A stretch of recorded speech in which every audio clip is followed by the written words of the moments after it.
So I'm Austin Allen. I'm an applications engineer at Makino. We specialize in turnkey services. So we're in front of the Slim5n. We have a automotive shock tower demo. We have a larger workpiece on a relatively smaller machine. So we're able to access all 5 sides of the part using the 4+1 trunnion table.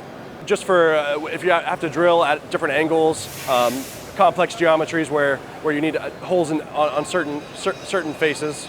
The Slim is made for high production. It can be automated. You can hook up a 6 or 7 axis robot.